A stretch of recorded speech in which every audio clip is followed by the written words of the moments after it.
So we're focusing today on this phenomenon of Kabbalah.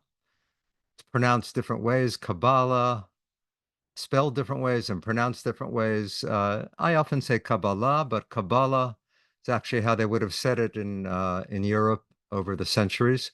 So there's not a right and wrong way to pronounce it between those two. I want to focus on the word itself for a moment. What is the root of the word Kabbalah? It's the Hebrew root kabel, kuf bet lamed, which means to receive.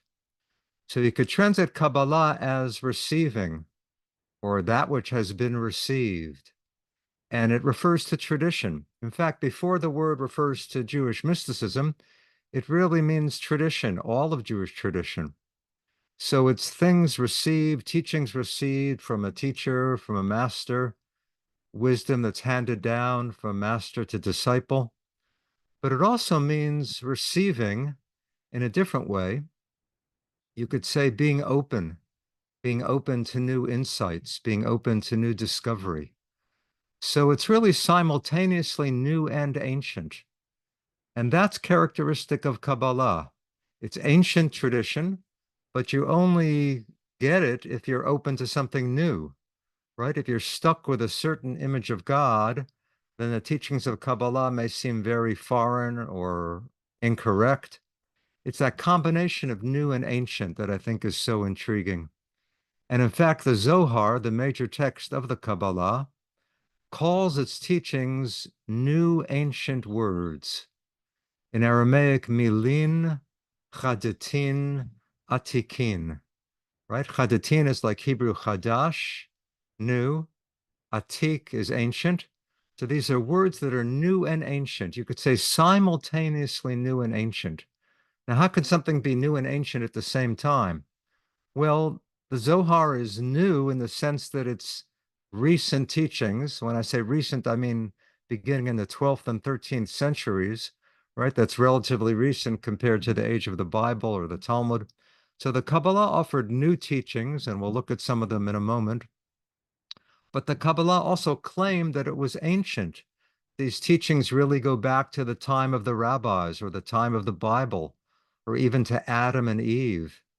You might say this is ancient primordial wisdom, but that's being conveyed in a new, even a revolutionary way. We'll come back to that again, that combination of new and ancient.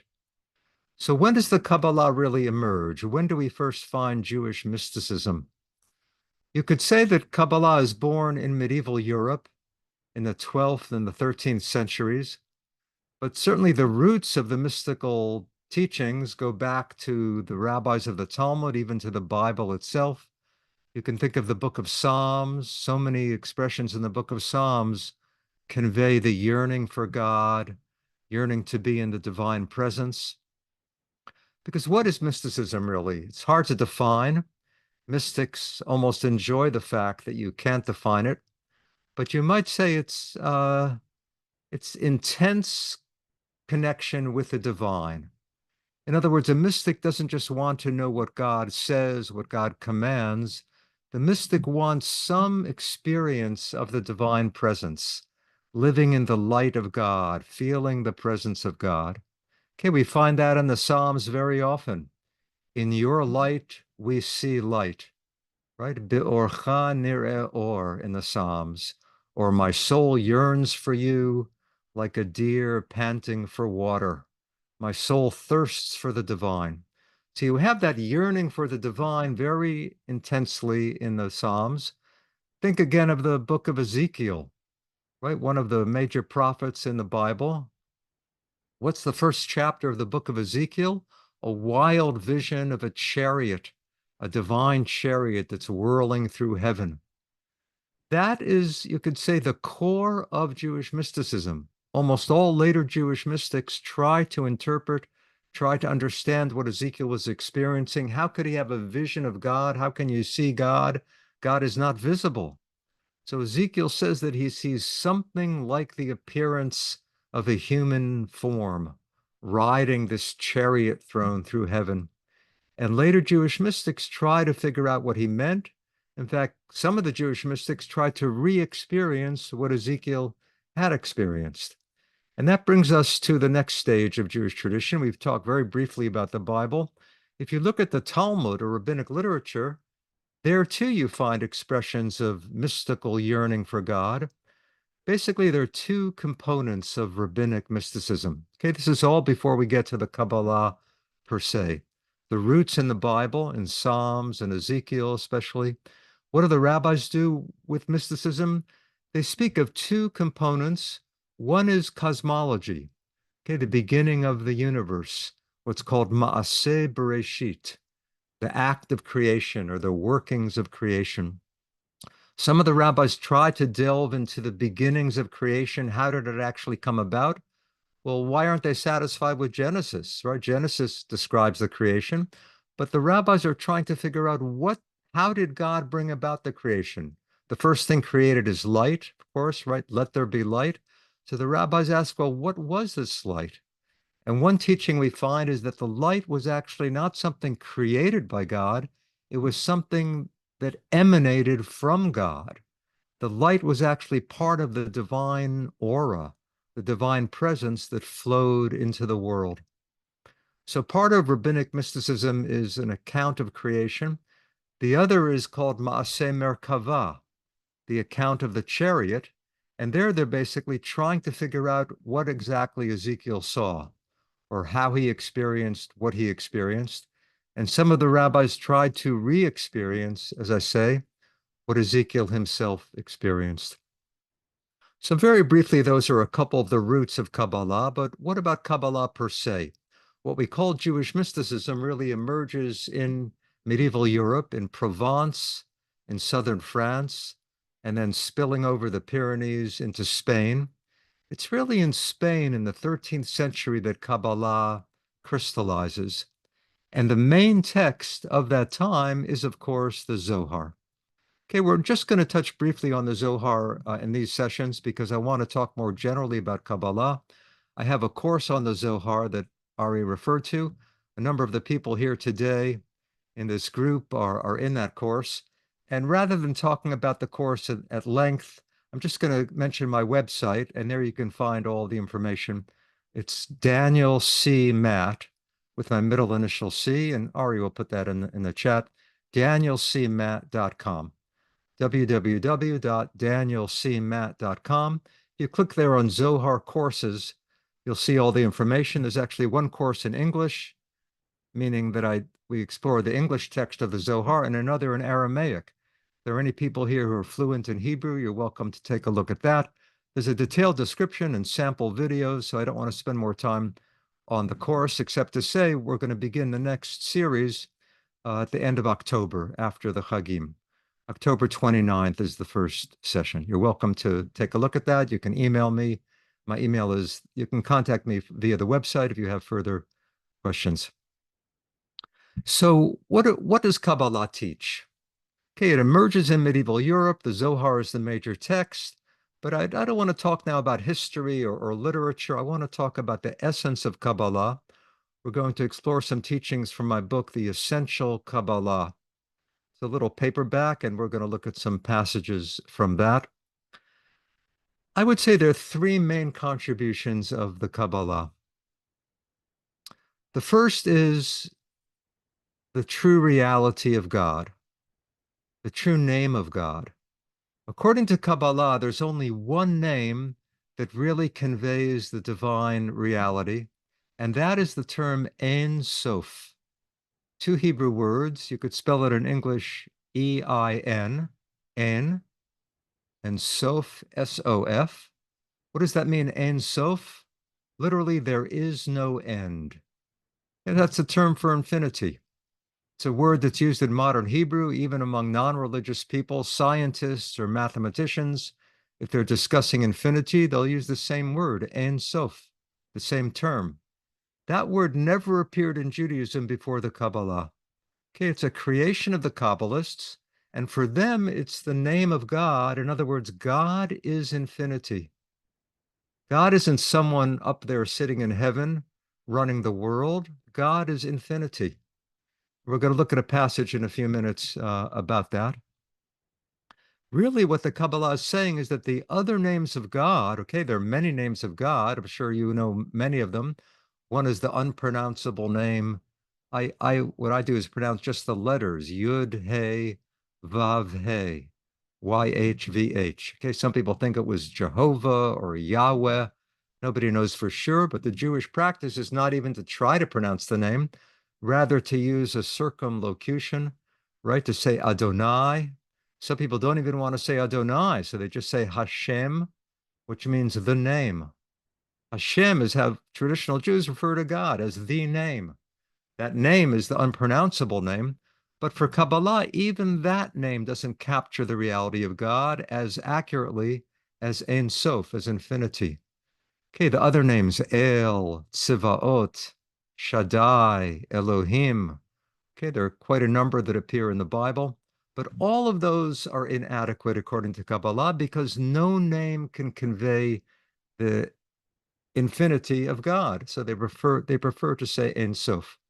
Now it's hard to relate to Ein Sof, right? How can you relate to infinity? You can't wrap your mind around infinity because infinity includes the mind. It includes us. You can't really pray to infinity because you're part of infinity.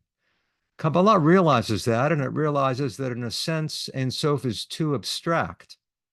It's too abstract, it's too hard to relate to. So they allow us other names, they allow us other designations as long as we realize that they're incomplete. But the second great contribution, okay, the first is that God is infinity. The second is a critique of the patriarchal religion. Okay, all of Western religion, Judaism, Christianity, Islam, all of it is dominantly patriarchal. God is father, king, judge, warrior. The Kabbalah says if we're going to talk about God in any way other than infinity, we have to balance the masculine with the feminine. And that is the second great contribution of Kabbalah. God is equally male and female.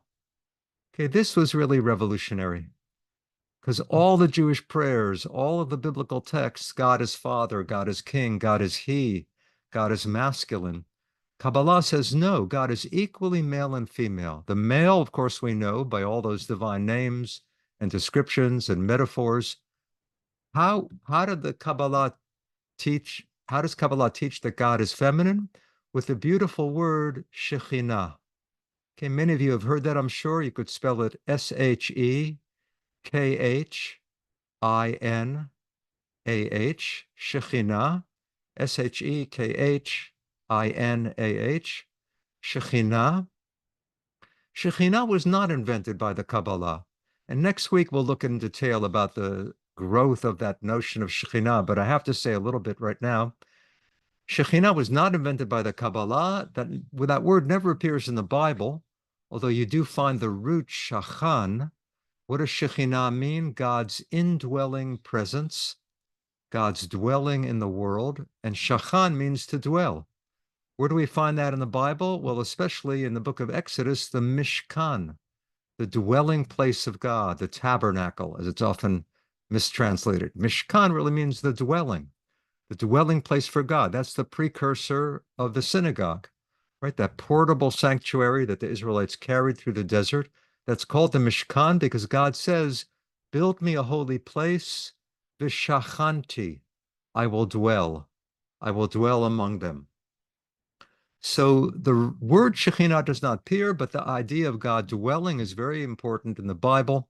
The rabbis invented the word Shekhinah long before the Kabbalah. And for the rabbis in the Talmud and the Midrash, Shekhinah means God's presence in the world and also God's intimacy with the Jewish people. So the word Shekhinah is there before we come to the Kabbalah, but you would never find in the Talmud the idea that there's a masculine and feminine half of God. I mean, it's hinted at by that word Shekhinah, but you would never hear about the marriage of the male and female within God. That becomes one of the main themes of the Kabbalah. Okay, we'll talk about that development more next week. But what I want to focus on now is that for the Kabbalah, there's a romance within God. God is equally male and female, although ultimately beyond all gender, right? And Sof, infinity, is neither male nor female. But since we can't really talk much about infinity, The Kabbalah spends much more time talking about the male and female aspects of God, and not only as separate parts of God, but as a unity, as a union. The goal of Judaism, according to Kabbalah, is to unite the male and the female. On the one hand, that's referring to promoting marriage on earth, that a man and a woman should ideally mate with one another. But the Kabbalah projects that onto the divine world. There's a divine marriage. There's a divine marriage between the Holy One, blessed be He, okay, the masculine aspect of God, the Holy One, blessed be He, and Shekhinah. The purpose of Torah, the purpose of Judaism, the purpose of life is to unite these male and female halves of God. How is that done? That brings us to the third great contribution of the Kabbalah. Okay, the first is that God is infinite. The second is that God is both male and female. The third is that God needs us. The Hebrew term for this is tzorech gavoah. Tzorech means need. You could spell it T-S-O-R-E-K-H, Sorech, Gavoah, G-A-V-O-A-H. Gavoah, it's often mispronounced Gavoha, but it's really Gavoah. Gavoah means high, up above. So the need on high. What does that mean? That God has a need. Now, that's very controversial because most philosophers, including Maimonides, the great Jewish philosopher, insisted that God has no needs. God is beyond need. The Kabbalah says, no, God actually needs something. God needs us because God is incomplete without our active participation. It's only we who can really make God real in the world. What does that mean? You could say God is potentially in the world, but unless people are aware of God, unless people act ethically, compassionately, spiritually, the reality of God remains unrealized. God becomes real only if we create a just society, only if we really learn to love one another. So in that sense, God needs us. The way that Kabbalah puts that is that we have to stimulate the union of these two halves of God. If we act ethically, if we fulfill the mitzvot, if we fulfill the commandments of the Torah, then we stimulate the divine romance, and then God can unite and actually manifest in the world. It's really an ethical and a mystical teaching at one and the same time.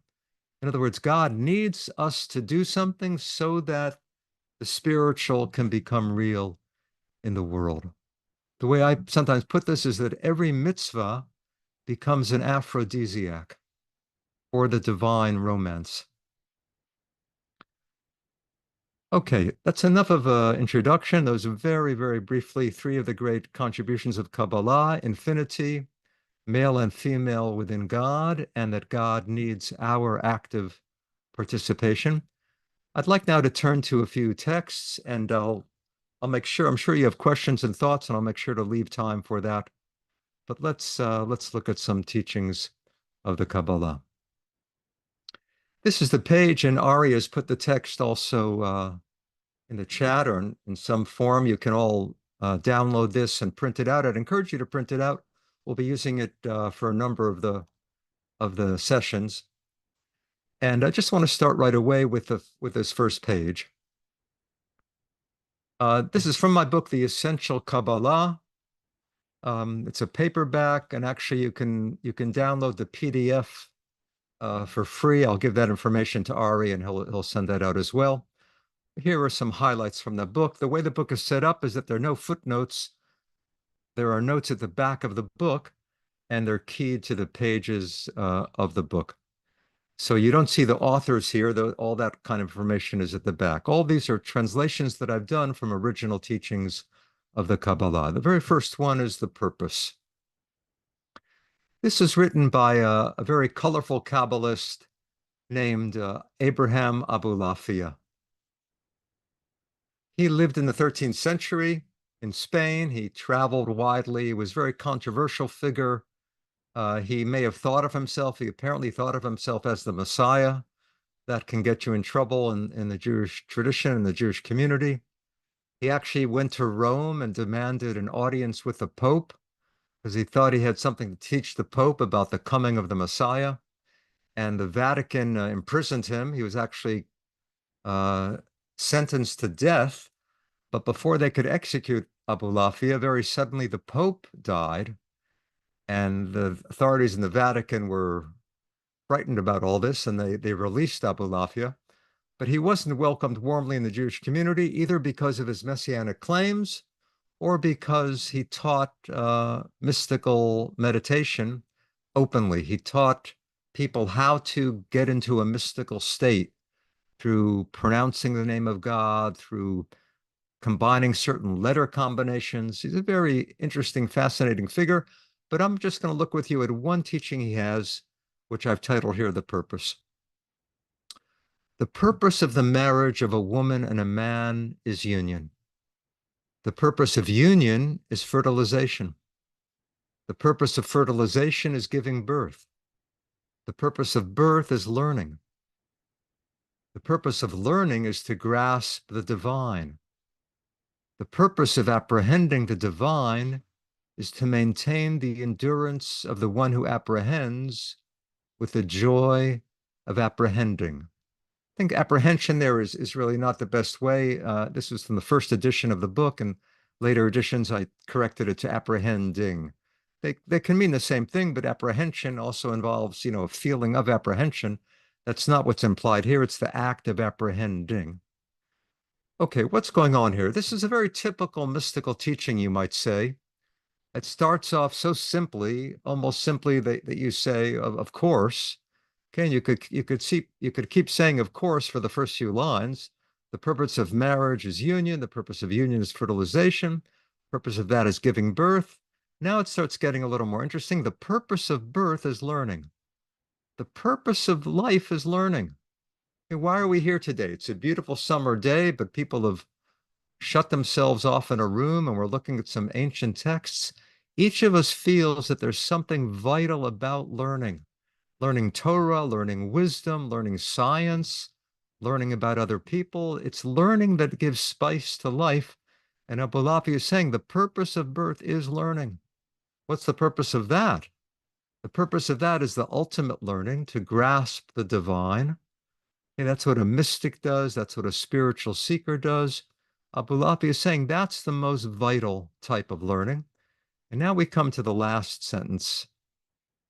The purpose of apprehending the divine, okay, grasp and apprehend are the same here in Hebrew. The purpose of apprehending the divine is to maintain the endurance of the one who apprehends with the joy of apprehending. What is he saying? The purpose of learning about God is what? Is really to keep learning. Okay, it's not that you're going to find something and say, okay, I have it. This is the truth. I can put it in my pocket. I can put it in my mind. Now I know the ultimate truth. No, it doesn't work like that. The purpose of this unfolding, the purpose of learning about God is to maintain your endurance. It almost sounds like a kind of athletics. This is spiritual exercise. This is spiritual athletics. You have to maintain your endurance. What helps you maintain your endurance? The joy of discovery, the joy of learning fuels us. That's the fuel that keeps us going. It's not that we're aiming at some ultimate statement, some fixed statement. We want to have the strength to keep discovering. So, it's like saying, it's not the destination, it's the journey. It's that journey of discovery that is the purpose of life. And the secret is to be so thrilled by what we discover that we keep on discovering. Okay, I'm sure we can talk about this further, and we will, but let's look at one other passage, and then we can pause for some questions. This is just further on the same page, the nature of God. This teaching, and in fact, all the other teachings on this first page, are from another Kabbalist, a man named Moses Cordovero. He lived in the 16th century in Sfat, that beautiful mountain city in the Galilee. I'm sure many of you have been there in Israel. So the first passage was from Abulafi in the 13th century. That's also when the Zohar was written. The next great creative period of Kabbalah was the 16th century, when a circle of Kabbalists gathered in that town of Safed or Tzfat, and Cordovero was very prolific. And this is what he says about the nature of God. An impoverished person thinks that God is an old man with white hair, sitting on a wondrous throne of fire that glitters with countless sparks. As the Bible states, the Ancient of Days sits, the hair on his head like clean fleece, his throne flames of fire. Okay, he's quoting there from the book of Daniel. This is a vision that the prophet Daniel had. The Ancient of Days is his name for God. So Daniel is describing God as sitting on a throne, a white-haired, sounds like a white-haired old sage sitting on a throne. His throne flames of fire. So Cordovero quotes that, but Cordovero is actually critical of this verse in the Bible. It sounds strange that a rabbi would criticize the Bible, but notice how Cordovero goes on. Imagining this and similar fantasies, the fool corporealizes God. He turns God into a corpus. He imagines God as having a body. That kind of person falls into one of the traps that destroy faith. His awe of God is limited by his imagination. But if you are enlightened, you know God's oneness. You know that the divine is devoid of bodily categories. These can never be applied to God. Then you wonder, astonished, who am I? I am a mustard seed in the middle of the sphere of the moon, which itself is a mustard seed within the next sphere. So it is with that sphere and all it contains in relation to the next sphere. So it is with all the spheres, one inside the other, and all of them are a mustard seed within the further expanses, and all of these are a mustard seed within further expanses. Your awe is invigorated. The love in your soul expands. Okay, let's look at this a little more closely, and then I'll invite a few questions if you have. So there are 3 paragraphs here, okay? The first 2 are lengthy. The last one is just a single line. Let's review the first one. An impoverished person, this is not financially impoverished, he means mentally or spiritually impoverished. If you don't really understand and you think that God is an old man sitting on a throne, okay, this is Father in heaven. So Cordovero is criticizing the traditional theology that God is Father in heaven. Now, why is that incorrect? Why is that incomplete? Because you're turning God into a body. Okay, Maimonides, the great Jewish philosopher, is the one who insists especially that God is beyond all physical description. So Cordovero, even though he's a great Kabbalist, a great mystic, he also was a follower of Maimonides. He shares that view that God should not be described in physical form. And this verse in the book of Daniel seems to describe God in physical form. What's wrong with that? That could mean that you're falling into a trap that destroys faith. Why does that destroy faith? You might say it gives you faith. Maybe it's inaccurate, but at least it gives you some picture of God, something you can hold on to. How does that destroy faith? Maybe Cordovero means that if you have that notion of God, that's a pretty naive, childish idea of God. Maybe you'll outgrow that. Maybe when you're older, you'll be skeptical, you'll be more analytical. You say, how could God be a body? Well, there's no God at all. So the physical description of God could lead you to reject God entirely because your imagination is so dominant that it's getting in the way of reason. So what does Cordovero offer as an alternative? That's the second paragraph. But, okay, the first paragraph that's an incorrect view of God. God is sitting on a throne in heaven. What's a better depiction of God? If you are enlightened, you know God's oneness. You know that God is beyond all bodily description. So how can you even proceed? Well, he says, don't begin with the question, who is God? Begin with something simpler. Begin with something more psychological, more existential. Who am I? Don't ask who is God, ask who am I? And when you come down to it, I'm pretty puny. Okay, I'm a mustard seed. Why does he pick a mustard seed? Because that's such a tiny seed. Okay, Jesus in the New Testament also uses that image of a mustard seed. So I'm very tiny in the middle of the sphere of the moon. What does that mean? The sphere of the moon? It doesn't mean the moon. It means the orbit that the moon makes around the earth. Okay, that huge circle, that huge sphere, I'm like a tiny mustard seed in that huge expanse. Okay, now we have to remember Cordovero is using the medieval uh, astronomical description. He's stuck in that earlier description, right? Copernicus actually is a contemporary of Cordovero, but Cordovero never read Copernicus.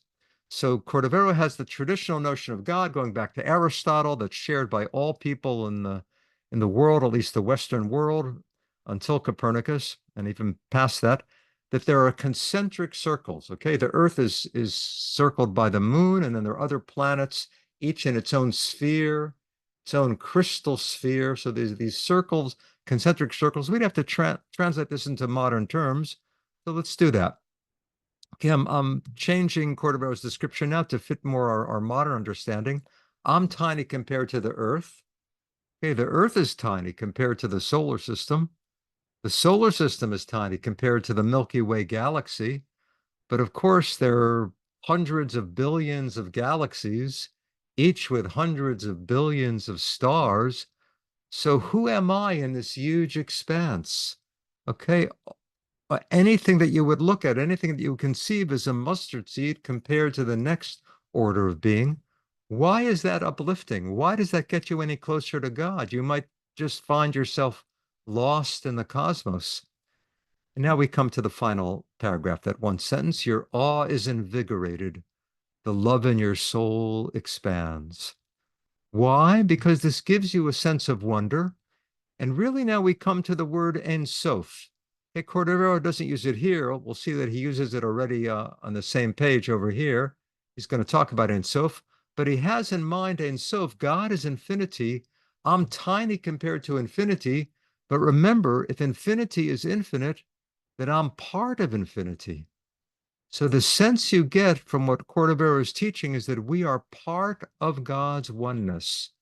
Each of us is a fraction of that infinity. And a mathematician would tell you that a fraction of infinity is itself infinite. So we are part of this divine oneness. That is what's uplifting. And we should cherish that idea of God. God is Ein Sof, God is infinity, rather than God as Father in heaven. So let me stop share now, and maybe Ari can help me. I'm happy to take a few questions. Yep. We're quite a large group today, but Ari, you could pick I will maybe facilitate. a few questions. I So, would say yeah. either on what we just read, or more generally on Kabbalah.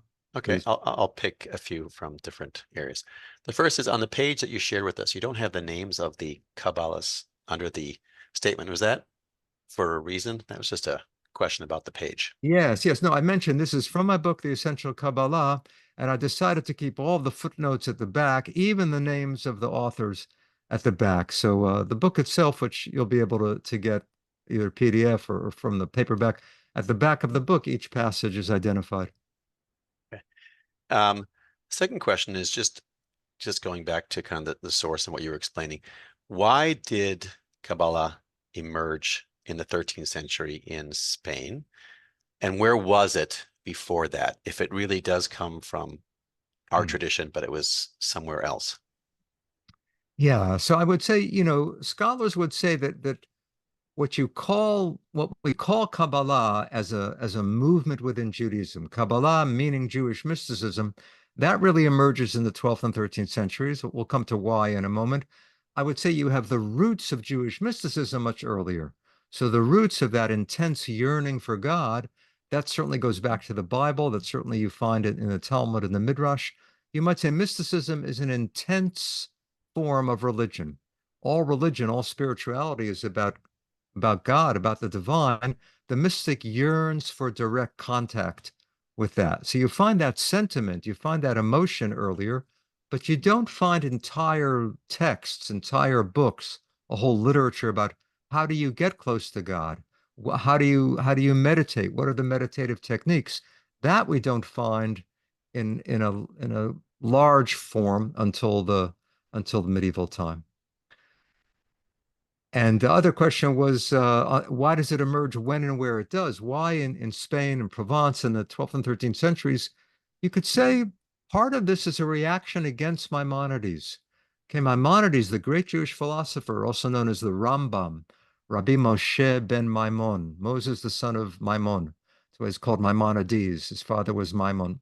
So Moses, the son of Maimon, Maimonides, he's considered the greatest of the medieval Jewish philosophers. He lived about a century before the Kabbalah emerges. He died at the beginning of the 13th century, and Kabbalah really crystallizes in that century. Maimonides, as I mentioned briefly, he tries to remove all physical description from God. He doesn't want people to picture God as Father in heaven either.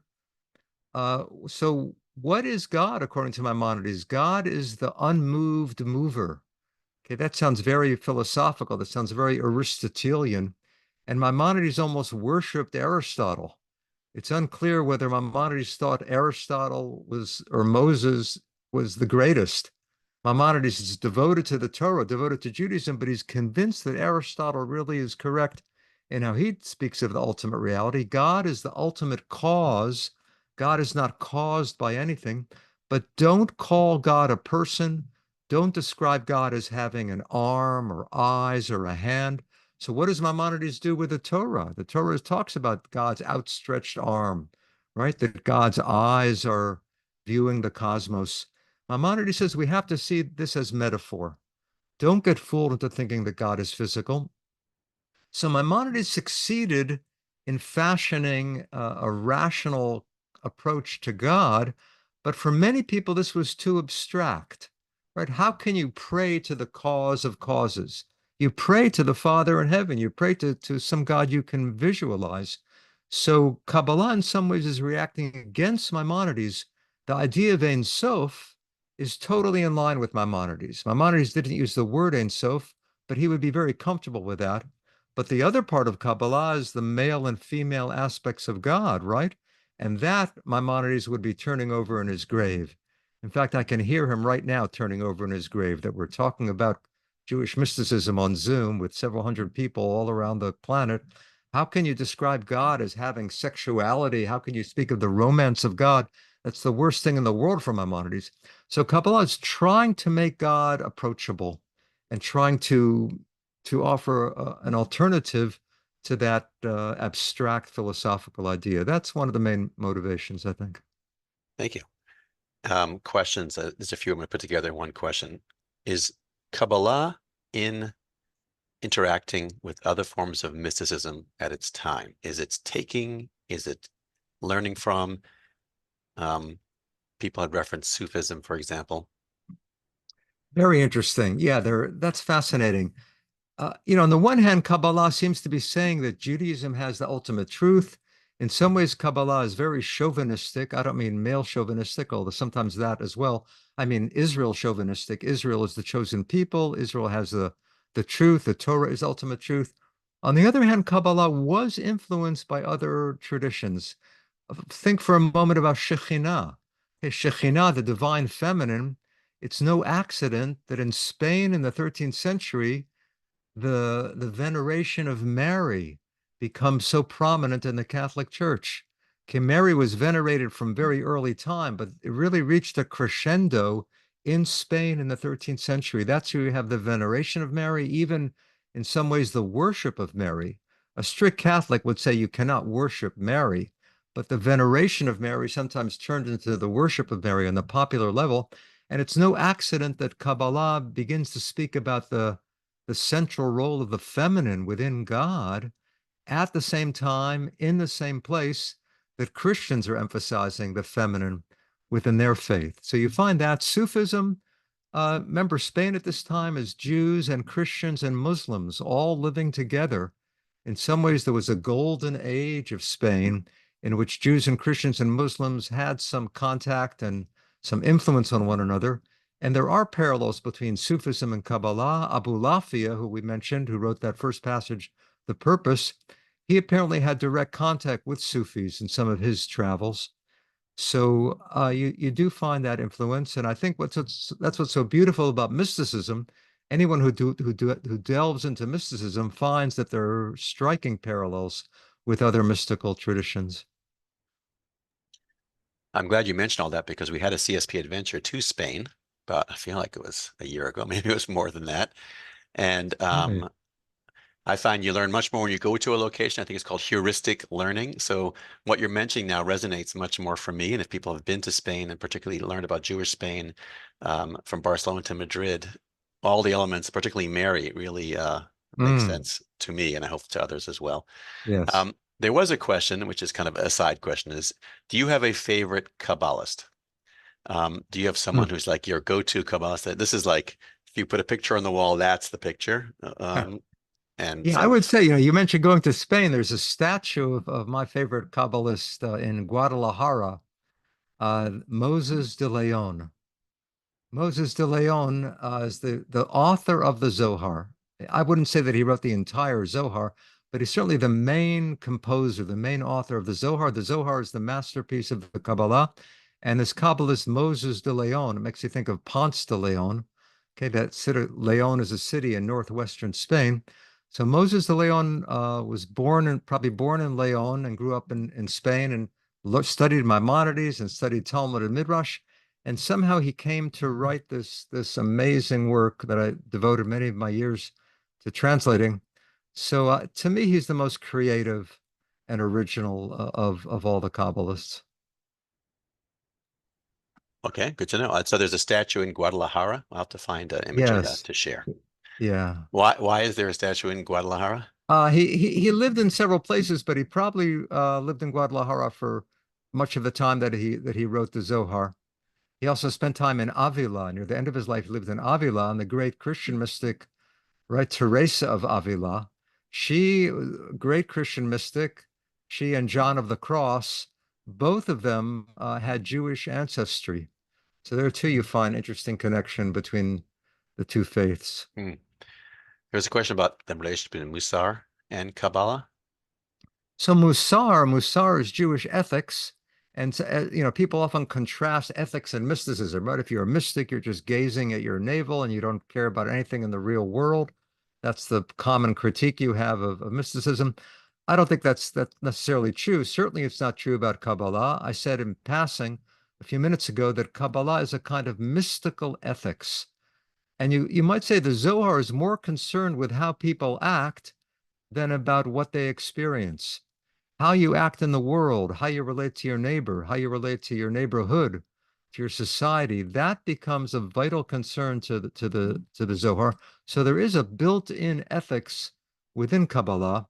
There's also a separate movement within Kabbalah that's Kabbalistic Musar, Kabbalistic ethical literature. That emerges from Tzfat, from Safed. And then later, what people usually refer to as Musar is a later phenomenon in the 19th century associated with Israel Salanter, the Musar movement, the ethical movement. That's not directly connected to Kabbalah, but some of the great teachers within that movement were also involved in Kabbalah. So I would say you have a Musar movement, but within Kabbalah itself, you have a very strong emphasis on ethical action because of, you remember that third element, the need on high. God needs us in order to become real in the world. And what that involves is ethical behavior, ritual, spiritual behavior, but ethical action. Unless you love your neighbor, you're not able to affect the divine realm. Um, Terrific. There's a question about the text from Abu Lafia, and and it's as follows. In the middle of the teaching, there's a line that says, the purpose of birth is learning. And the question is that the purpose of the person who's born, or is that the purpose of the parents who now have a child and re-enter Mm. learning through the child? It's interesting. It's interesting. I think the simple meaning is the purpose of coming into the world is to learn everything you can. But it's certainly true that parents learn so much, or a good parent is someone who is able to learn from the child, right? That naivete, that innocence, to be able to rediscover childhood. Someone once said it's never too old to have a good childhood. Um, but you learn from your children. Now I'm learning from my grandchildren. And that innocence, that purity, that simplicity is something we lose so quickly. So being able to learn from a child is beautiful. In the Zohar, one of the heroes of the Zohar is a little child. And the rabbis are stumped by this child. He's a little bit of an enfant terrible, or you might say a little bit of a brat, in the traditional sense of brat, maybe in the newer sense of brat too. He's a little child, a wunderkind, who stumps the rabbis with questions and criticizes them, sometimes makes fun of them, but he ends up knowing more than the rabbis. So you could say one of the teachings of the Zohar is that the child knows more than the sage. And a true sage really, is able to reconnect with that childishness in a good sense. Terrific. Dominic Tomasov from Spain posted a picture in the chat of um, Moses de Leon. So Ah. if that's the one you're referring to, then there it is. I don't know if you can see it in the chat. I guess, I mean, I can ask one more question. It was kind of a broad question, which was we in the United States, I don't know about overseas, had this reawakening of Kabbalah a few years ago. And it was very big with the Kabbalah Center, with Madonna. Seems to have kind of faded out a bit. Do you have any thoughts about whether I mean, it is still big in our country or in the Hmm. world right now, or has it kind of faded? And if so, why did we have this reemergence and maybe it's quieting down right now as well? Yeah, that's fascinating. Certainly, Madonna was more famous some years ago than she is now, though she's still traipsing around. She really helped make Kabbalah famous, in some ways. Many people are critical of Kabbalah. Many of my colleagues who study Kabbalah academically, they're very bitter at her and how she cheapened Kabbalah. Certainly there's a certain dilution when you get to that level, but I think she made many people aware that there was such a phenomenon. I would say it's become part of the culture. It's part of the culture, not as prominent as it was maybe 10 years ago, but people are aware of it. Why was Madonna attracted to it? I think because she was the material girl. She had reached, the heights of materialism. She had everything that money and materialism could offer, but she still felt a certain lack, a certain emptiness. She could have found it in Hare Krishna or Zen or something else, but a friend took her to a Kabbalah lecture and she got turned on to Kabbalah. So she found some fulfillment there. And that many of the people, if 1% of the people that found out about Kabbalah from her then decided to engage in it, to delve into it more deeply, that's a large number of people. So I have mixed feelings about that and about the Kabbalah Center. I don't really want to talk about that today. Maybe at the end we can reflect on that phenomenon a little bit too. But as I say, there's a danger in that kind of mass spreading of mysticism. But today there aren't locks on the library closets. All books are available. You can find any text online. So it's not that, Kabbalah used to be so much more secretive than it is.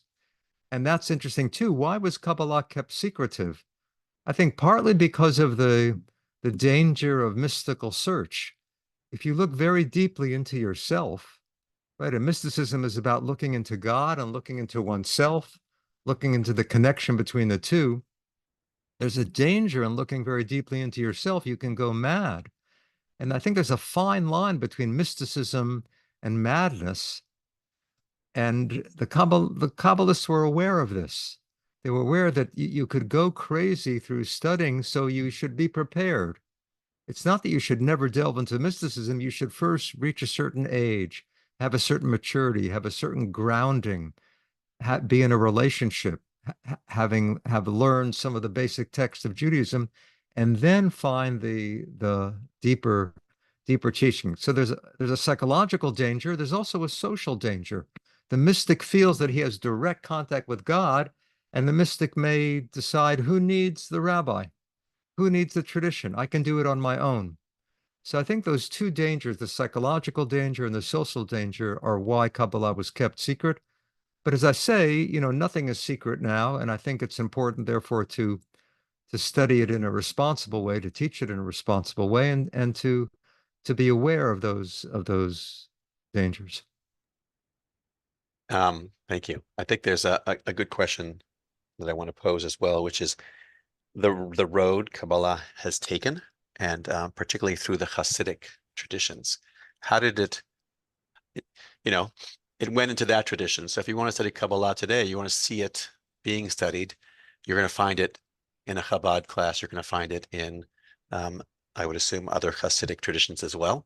Can you comment on that? And Yeah, um, yeah, that's fascinating. Maybe we'll do this question, and I'd like to look at one final text in closing. Hasidism. What's the relationship between Hasidism and Kabbalah? You could say Hasidism is the popularization of Kabbalah. Now it's interesting because we talked about something a minute ago, which seems the total opposite. Madonna. Madonna also popularized Kabbalah. But it's interesting if you compare what people say about the modern popularization of Kabbalah, if you compare that with some of the critiques of Hasidism, they're very similar. People were very upset that Hasidism took Kabbalah and spread it to the masses. The critics of Hasidism, many of them said, look, the teachings are true. The teachings come from the Zohar, but these are meant to be kept secret until you can appreciate them, until you reach a certain age and certain stage of learning. So Hasidism also popularized Kabbalah, tried to spread it to the masses, and that's why it aroused a lot of opposition. About studying Kabbalah today, you're certainly correct that Chabad is teaching Kabbalah. And in fact, that's pretty recent. Chabad did not used to teach Kabbalah. There weren't Zohar classes at Chabad until very recently, and still you don't find that in many Chabad centers. Now Chabad is teaching Kabbalah because Kabbalah has become popular. But Hasidism is based entirely on the Kabbalah.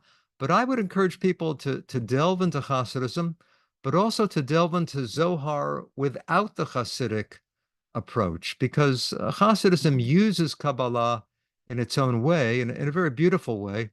But I like to see the Zohar really in its own and on its own as well. thank you. Okay, you want to do one more text? And then Yeah, we'll, let's look at one more text. I realize a few people have to go, but many of you are still with us. So let's look at this text. Jumping here ahead to actually a passage from the Zohar.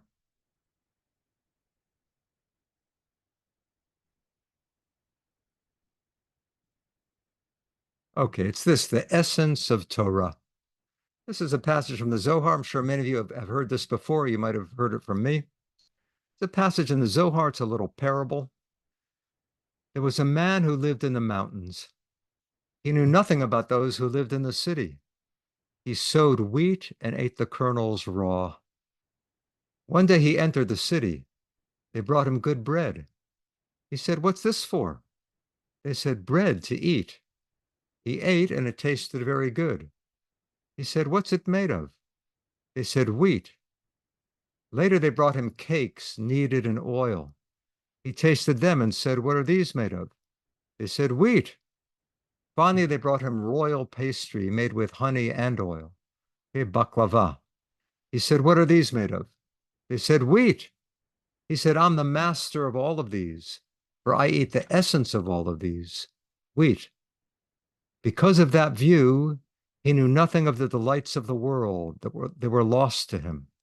So it is with one who grasps the principle and does not know all those delectable delights deriving, diverging from that principle. Okay, so there's a mountain man. I'm just going to say a couple words about it. Uh, there was a mountain man. He had never eaten bread. Okay, he lived on raw wheat. Maybe he lived on wheat germ. He was a health nut. Then he comes to town one day and he's introduced to bread. He actually likes it, but then he asks, "What's it made of?" Then the people give him a more delicious form, cakes kneaded in oil. Okay, maybe something like challah. And that he tastes and he asks, "What's it made of?" Then they give him the ultimate delight, the baklava, royal pastry made with honey and oil. Notice this time he doesn't even eat it or taste it. He just asks his analytical question, "What's it made of?" And when they say wheat, he says, ah, I already know from wheat. I'm the master of these. I have the essence. Because of that, he knew nothing of the delights of the world. And that's what it is for someone who grasps the principle and doesn't know all those delectable delights deriving, diverging from that principle. Okay, I'm going to stop share just so we can see each other. Uh, what's going on here? I think this is really about Torah and studying Torah. Okay, so you might say the mountain man is a fundamentalist. He knows the Torah itself and its literal reading. Maybe he's memorized it. He's devoted to it, but he can't get out of the pshat. He can't get out of the literal sense. He's introduced to bread. Bread is probably midrash, right? How the rabbis expand the meaning of Torah by searching for a deeper meaning. And he likes it. He tastes the bread, he likes it. Then he's offered the next level, probably philosophical understanding. That's the cake, the challah. There he's more hesitant. It says he tastes it, he doesn't eat it. He asks, what's it made of? They say wheat. And then they give him the ultimate delight, the baklava. What is the baklava? Well, baklava sounds a little bit like Kabbalah. Baklava is kind of an anagram of Kabbalah that probably here stands for Kabbalah. What happens there? He doesn't even taste it. He just asks an analytical question of what's it made of. When they say wheat, they say it's made of Torah. He says, I already know Torah. I don't need mysticism. I don't need midrash. I don't need philosophy. I know the text. So he's a literalist, and he's someone who's trapped in his limited literal understanding. And this is the Zohar's critique of literalism, of fundamentalism, not Christian fundamentalism, Jewish fundamentalism. It shows you the reality of his life in Spain at the time. He's trying to excite people about a new way of approaching Torah, an experiential way. And some people are open to it, and some people are stuck with the literal. If we have time for a question or two, I'm happy to take them, Ari, just about this passage itself.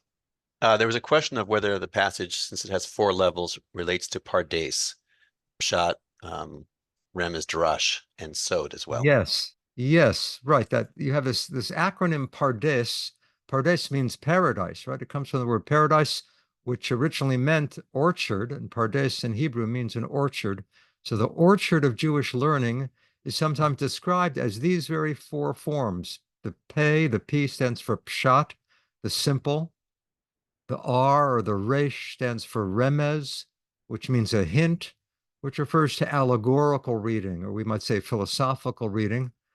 The D or the Daled for Drash, Midrash, and the S or the Samach for Sod, mystery. So it's PRDS, Pshat, Remez, Drash, Sod. Now, if you remember the parable actually proceeds a little differently. It's Pshat and then Drash, right? Midrash comes before the philosophers, even chronologically.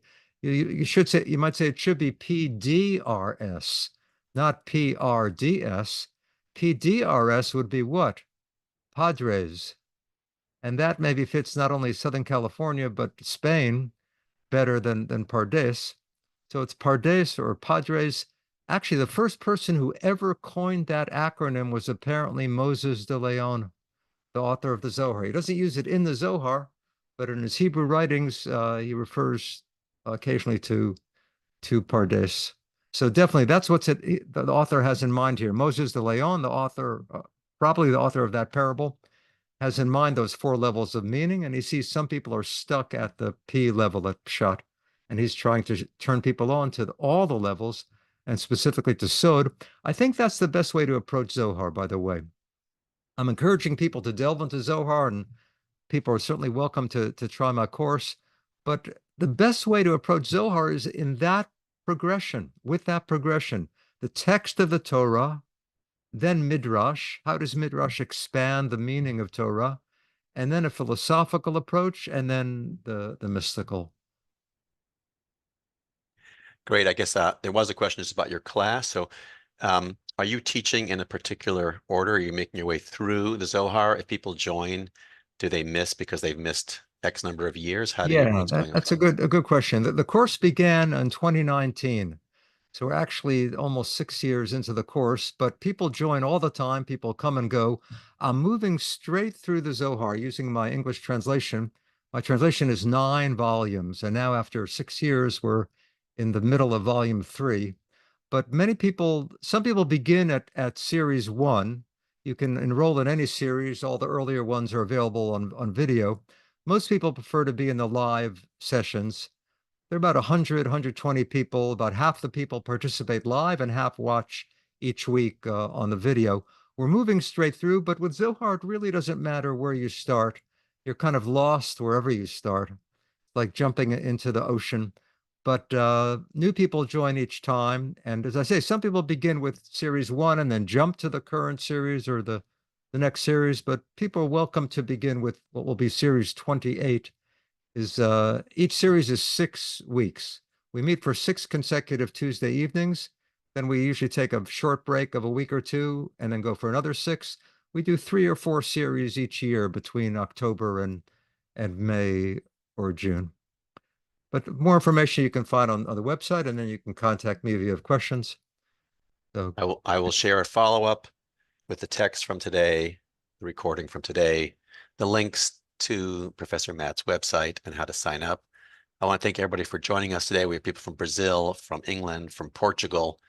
Who knows who else, but I know those specifically. So thank you all for joining us from different parts of the world. Have a great day. A lot to unpack after today's program. Thank you all. Take care. great. Take care. Great to study with you. Thank you. Shalom. Bye-bye.